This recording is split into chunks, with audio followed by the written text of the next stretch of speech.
Welcome to Urban Dharma, the podcast where suffering is optional. Hi, this is Reverend Kusala coming to you from downtown Los Angeles, from the International Buddhist Meditation Center in the heart of Koreatown. Well, it's a warm and sunny day in Los Angeles, and yesterday I found myself at One Spirit Center for Conscious Living in Simi Valley, California. My friend, Dr. Dennis Merritt Jones, invited me to speak in his place. He was out of town. And the title of my talk was Enlightenment. What a trip. At the end of my talk, I did a harmonica solo with Andy Howe, who played organ. And so we had a call and response to begin with, and then I took off and did some blues in the key of G. So I hope you find it interesting. Hope you find it useful. My talk at One Spirit Center for Conscious Living. Enlightenment. What a trip.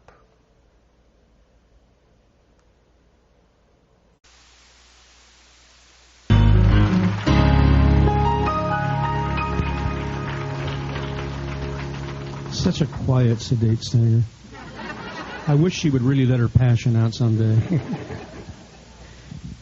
Joy, my goodness. You are aptly named, aren't you? I have a very great gift for you this morning. This is what you've all been waiting for. Our friend. A wonderful, wonderful man. A musician. A humorist.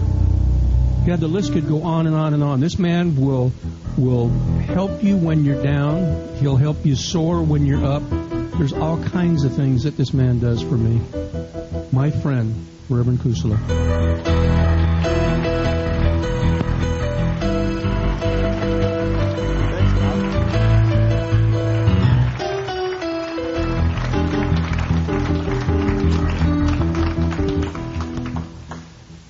That's a lot to live up to.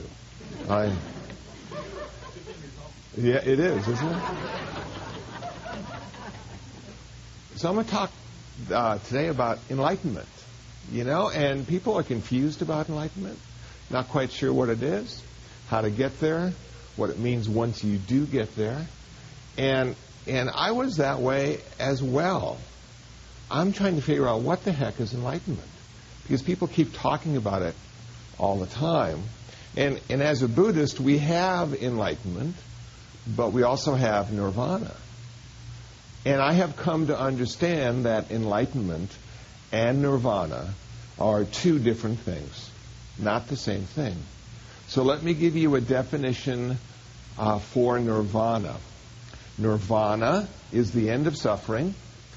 Nirvana is the end of karma. Nirvana is the end of all future rebirths. Okay. Now, a lot of people aren't going to jump up and say, I don't want to be reborn anymore. Doesn't sound like it's the kind of thing we want to do. But for a Buddhist, the end of birth means the end of suffering. Because one of the problems with suffering is that it happens because we were born. It happens because we all get sick. It happens because we all get old. It happens because we all die. And we don't want any of that stuff to happen. And it does anyway. So we suffer. So perhaps you could say nirvana is nothing more than a profound acceptance of the way things are. Of the way things are. But I have come to understand that's not what enlightenment is. Now, if any of you are my age, and I think some of you might be, there was this fellow named Tim Leary, you know? And I just happened to spend half a day on YouTube a couple weeks ago, and he has a whole lot of stuff on YouTube. And he was talking about turning on, tuning in, dropping out, you know, challenge all authority. Don't trust anyone over 30. Of course, he was at the time, but it's okay. And And it was really interesting to hear what he had to say and to see how much suffering he went through in his lifestyle and perhaps his search for enlightenment. Now, there are a couple interviews of him towards the end of his life. And I must say he wasn't as profound at the end of his life as he was at the beginning. And I'm thinking, well, I don't know if that's enlightenment. And then one of my favorite teachers, Ram Dass. You know, they have a whole lot of videos on him as well. And I watched them. I even bought this DVD that I found on Amazon.com called Aliens from Spaceship Earth. And I took it to the Buddhist Club at UCLA, and we watched it one night. And this was the Asian invasion of the 60s. We had all these gurus coming over, you know, Muktananda, Maharishi Mahesh Yogi, and talking about enlightenment.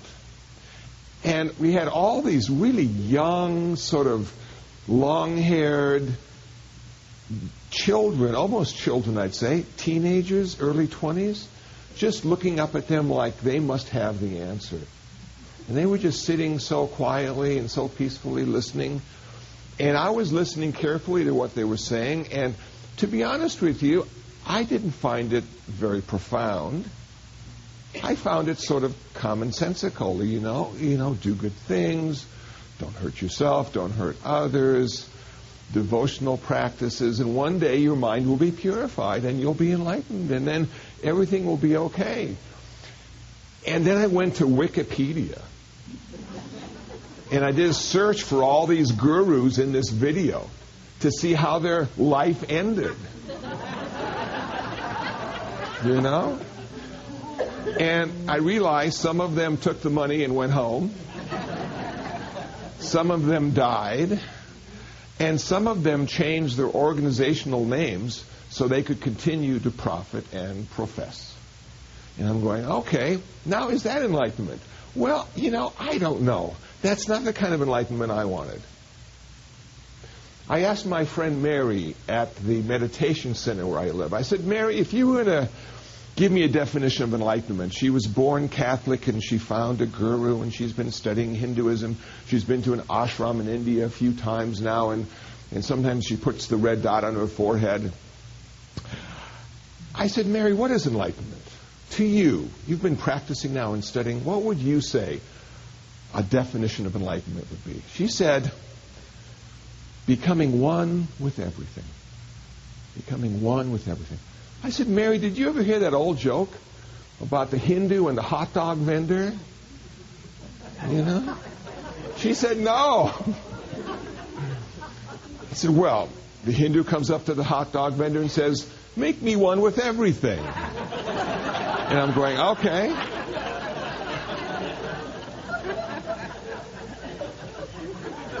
So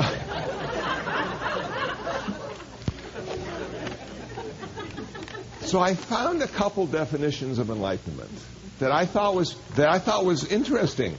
Kant's opening paragraph on the essay is a much-cited definition of enlightenment. He says, enlightenment is man's emergence from self-imposed immaturity for which he himself was responsible. Immaturity and dependence are the inability to use one's own intellect without the direction of another. Then he goes on to say, dare to know is therefore the slogan of enlightenment. Dare to know. I found a couple Hindu ideas about enlightenment. Enlightenment is the experience / non-experience resulting in the realization of one transcendent self which exists beyond time, form, and space. That's good too. Complicated, but good. In Hinduism, liberation occurs when the individual soul, human mind, spirit, recognizes its identity with the ground of all being, the source of all phenomenal existence known as Brahma. Okay, well, I like it. It's profound. It's big, too, because it includes everything. Buddhism quotes, when you get to this enlightenment, then thoughts become still without being stilled. Calmness and insight arise without being produced. The mind of the Buddha appears without being revealed. Wow, now that's heavy. You know? And finally, a famous Zen master said, if you believe you are enlightened, you are actually a little bit crazy.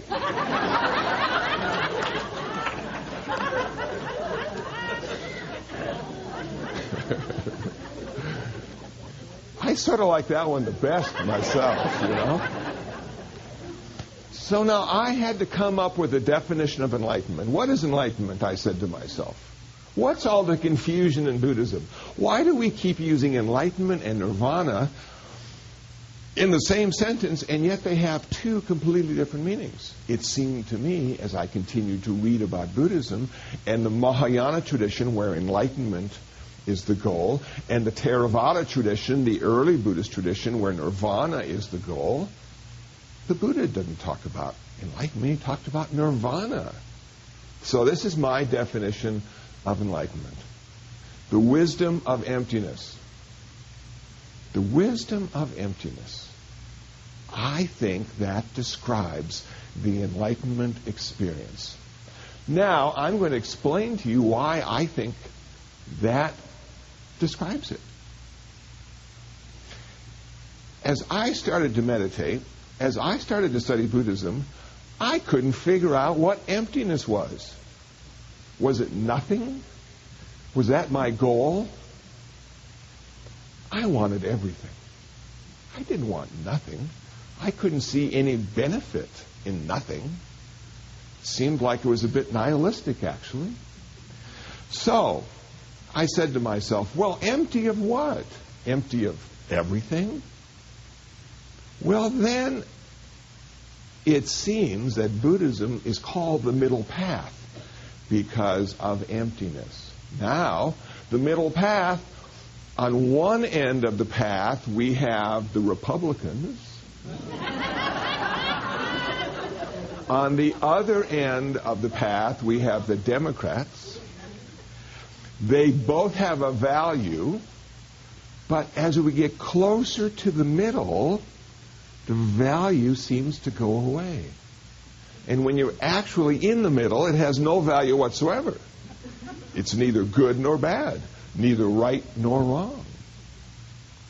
And I'm going, okay, so maybe emptiness is like this middle place where there isn't any value. It's beyond concept. And then I said, but still, that doesn't really satisfy me, because I need to even make it simpler than that. I'm a simple kind of guy. And everybody gets so profound, and some of that stuff I just read is so profound. And it went right over my head. So I said, well, empty of what? Empty of what? What do they want us to empty? And then I figured it out. Empty of self. Self-transcendence. Empty of self. Now, self is oftentimes looked at being independent. That we exist independently from each other. And we have our life, and you have your life, and I'm this way, and you're that way, and I'm good, or I'm not good, and you're good, and you're not good, and I'm able to understand the world because of that dichotomy, because I'm separate. And when I looked at all the other animals walking in the world, I'm thinking, we really have an advantage over them, because we're separate. They're still connected in a very special way to their environment. We have left our environment. We are now free from our environment to do anything we want with our environment. And we have decided as a group, often called humankind, that we will destroy the world. And we're doing a pretty good job of it. And we have this thing called global warming, and everybody's saying, save the planet, save the planet. We've got to change our lifestyles. The planet needs us to save it. And you know what? The planet doesn't care. We care, because the planet will be here, we won't.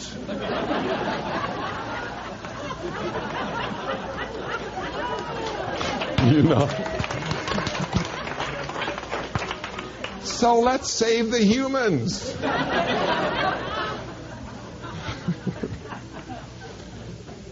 So as I thought about this, I'm thinking, okay, empty of independent existence. Enlightenment, the direct experience of enlightenment, is empty of independent existence. We do not exist independently at an ultimate level of reality.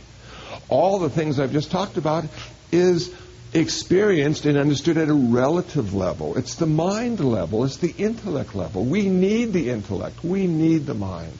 We don't want to get rid of that. It's our gift in this lifetime. It's the human gift. We can think, we can add, we can subtract. We can almost remember dates. You know? Is it the 23rd or the 22nd? Well, you know. So I don't want to kill self. And you know, back in the 50s and 60s, kill self, get rid of self. Self is the problem. It's no good.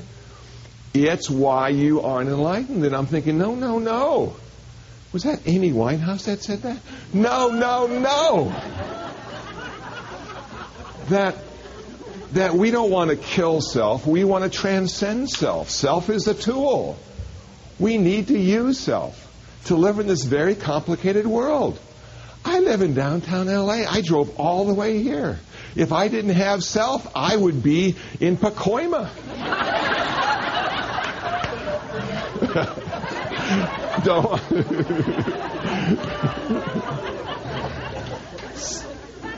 So as I started to understand more that it's not about killing self, it's about transcending self, I said, well, what can my meditation practice do for me? How can I transcend self in my meditation practice? And in Buddhism, we have two kinds of practice. We have vipassana, insight. We have samatha, tranquility. And our job is to use both of them. One allows us to become enlightened. One allows us to achieve nirvana. The Buddha was taught how to do samatha meditation, which is the meditation that leads us to enlightenment. The Buddha rediscovered insight meditation, which led him to nirvana. When he came to his nirvana at the age of 35, he stopped practicing vipassana. He had reached its fruition, the end of the road. The path was clear. He had found the end. But he continued to do tranquility meditation, samatha meditation, until he died. His last moment on earth was spent in the deepest level of samatha meditation. So I'm thinking, okay, I'm going to do samatha meditation. I'm going to do what the Buddha did. I want to see what it's like. And so I found this book, the Visuddhimagga, The Path of Purification. It goes into great detail about how to do it. I sat down. I reflected on the jhanas, the four levels of tranquility. The first level of tranquility has 5 characteristics: applied thought, sustained thought, happiness, bliss, and equanimity. The second jhana has 3 characteristics: happiness, bliss, and equanimity. The third jhana has 2 characteristics: happiness and equanimity. The fourth jhana has 1 characteristic: equanimity. In the middle, perfect balance, no value. So I'm going, okay, this is so cool. So I sat down. I came to the sensation of breath that I felt at the tip of my nose, and I really worked hard at holding my attention on that sensation: applied thought and sustained thought. As I continued to hold my attention on the sensation of breath, a great sense of physical pleasure arose in my body. I had come home. My mind and body became connected in the present moment experience of my life. I had a great sense of happiness. There was an ease, there was a peacefulness about coming home. And I started to feel balance, the first glimmer of equanimity. Now it goes on from there. What we want to do is we want to practice a path of renunciation. Buddhism says, I think, that we are already perfect. We simply have too much lust, too much greed, too much hatred, too much delusion. Our job is not to have love. Our job is to get rid of hatred.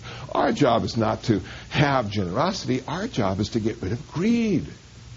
Our job is not to become wise. Our job is to get rid of our ignorance and delusion. I found that to be such a positive message buried in all the talk about suffering, old age, sickness, and death. So as we continue going deeper and deeper into tranquility, what seems to happen is we have to give up physical pleasure first to go any further. And I know physical pleasure is hard to give up. Why were we given this body if it can't be used for pleasure? And all of us are trying to have as much pleasure as we can with this body. And it works really good at 20. At 30, it's okay. By the time you get to 50, the body, I don't know if it has more pleasure or more pain. I'm not quite sure yet. But if you can figure out a way to give up that physical pleasure, you will go into the next level of tranquility. And now you have happiness. This very subtle aspect of happiness. Almost like wavelets on a quiet pond. But still distorting the image of the pond when it reflects. And you say to yourself, maybe, if I could get rid of my happiness, I could quiet that pond down to reflect reality exactly the way it is. Now, you know what? When you give up happiness, you give up sadness. When you give up pleasure, you give up pain. So it's not a bad deal if you can figure out why and how. And now, if the yogi, the meditator, is able to give up their happiness, they go into the final level of tranquility, which is perfect balance of mind, perfect equanimity. At this point in the process, self has become anesthetized. The process of discursive thought for a few moments have come to a halt. You have lost your mind and come to your senses.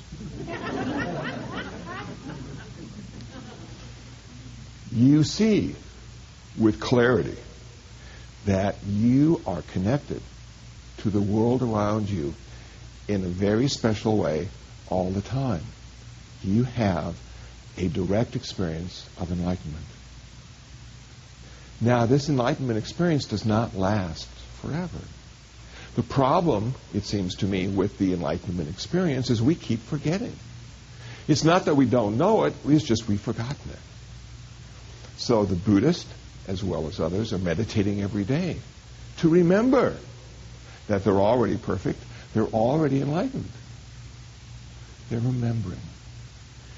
When you have this direct experience of the interconnectedness and interdependence of all phenomena, which I have labeled enlightenment, your heart breaks, never to mend again.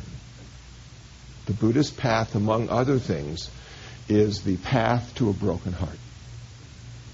Because now, with clarity and kindness, you observe the world. You observe all the people who are homeless. And you come to understand, through this practice, that it's you who is homeless. You look at the people who are dying of cancer or terminal disease, and you have come to a direct experience of you dying with cancer or terminal disease. If there's one person that's hungry in this world, a part of you is hungry as well. The enlightenment experience changes your life and your path forever. You may not have a choice any longer. You may find yourself helping people for the very first time because those people have become you and you have become them. It's not about being good. It's not about doing the right thing. It's about doing the only thing left for you to do. So enlightenment, even though we look at it as being something very special and freeing, it frees us to be of service to others. It frees us to see the world in a way that most people reject and hide from. You can't hide your head in the sand any longer once you've had that enlightenment experience. You have a responsibility now. You have seen it. It's more than being told. People tell us to, treat others like ourselves, and we go, yeah. That's not Amy Winehouse. and yet, when you don't have a choice, when your life is being dictated by the suffering in the world, you may end up dressing funny. You may end up with no hair. And you may be more fulfilled in your life than you ever have been before. Because now you've decided to give up success and embrace fulfillment. I've often thought that success is the outside symbols we acquire and put all around us, our house, our car, our guitars. And that fulfillment is something that just keeps filling the heart. And of course, the heart is bottomless. It can be filled forever. And I have found that sometimes people over 30 start to choose fulfillment over success. And maybe if they're lucky enough, by the time they're 50 or 60, they've given up all thoughts of success and have come to live a life of service, to be of service to others, because the others turn out to be us and we turn out to be them. So enlightenment is a very important subject for Buddhists. And the Buddha, it said, was a bodhisattva, someone who had achieved enlightenment at least 550 times before his last rebirth as Siddhartha Gautama, where at the age of 35 he achieved his nirvana and was released from suffering and all future rebirths. But he did that only after he had been a bodhisattva. And he left many bodhisattvas behind, working tirelessly on ending human suffering. And frankly, we got a long way to go. It doesn't seem to diminish at all. Century after century, it seems to increase, rather. And I'm going to myself, when can I take a vacation? How many more lifetimes? How many more lifetimes? So, I hope I was able to show you what enlightenment might be. Hope I was able to also to warn you that if you take your religious path too seriously, it will change you. Thank you. Thank you. Thank you. Thank you. Thank you.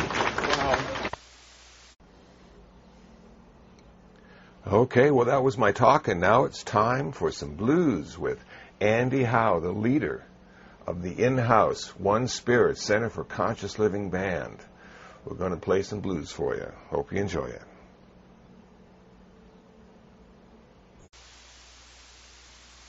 So here we go.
Well, that's it. That was my talk yesterday at One Spirit Center for Conscious Living, and the title of the talk was Enlightenment. What a trip.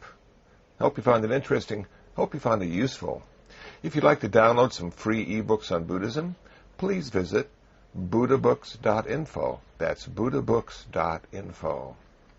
Well, until the next time, until the next podcast, be happy, be peaceful, and most of all, be free from suffering.